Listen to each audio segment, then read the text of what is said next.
Life, the Universe, and Other Science Fiction Titles. Science Fiction, The British Perspective. Episode 3, The 70s, Decade of Paranoia.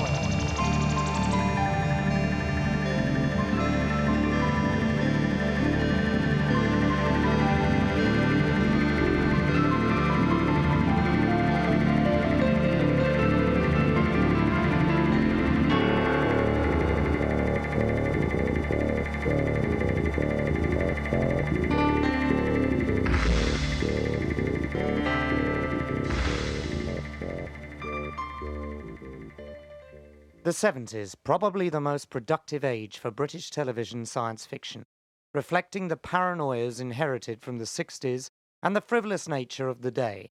The 70s saw more science fiction subjects commissioned from the BBC and independent television, established shows like Doctor Who reaching their zenith, gaining ratings over 14 million, and an era when television drama became almost totally dominated and dependent on quarries.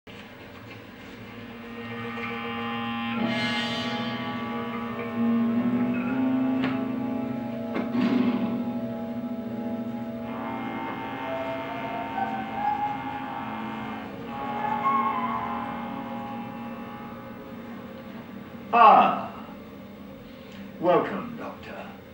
What's going on? Don't you realize how dangerous it is to intercept a transmat beam? We were very familiar with quarries in those days. Shall I smash it? No. Give Blake his homing beacon.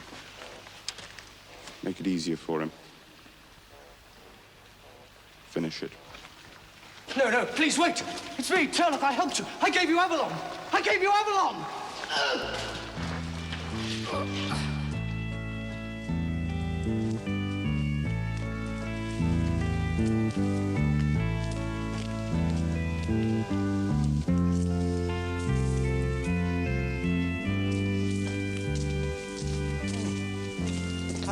Are you all right? Is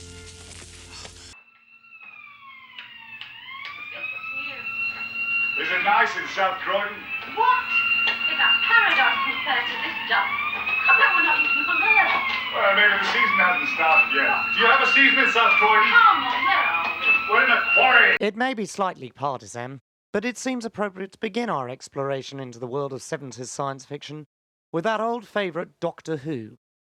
In 1970, a new incumbent was making his mark in the role since Patrick Troughton had gone on to pursue his career in other areas of drama.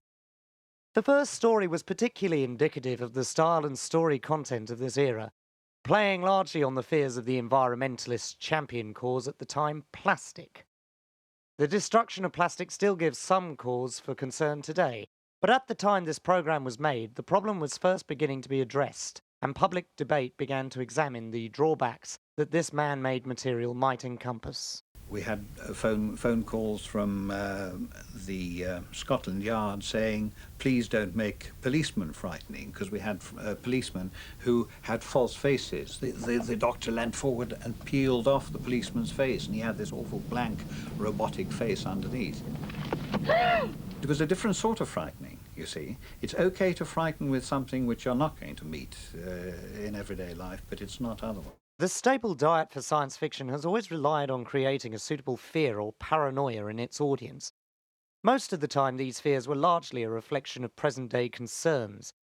In the United States, in the 50s, much of the escalating Cold War hysteria could be seen having been injected in sci-fi plots revolving around some evil intelligence or marauding invader trying to conquer the Earth and turn humans into zombies.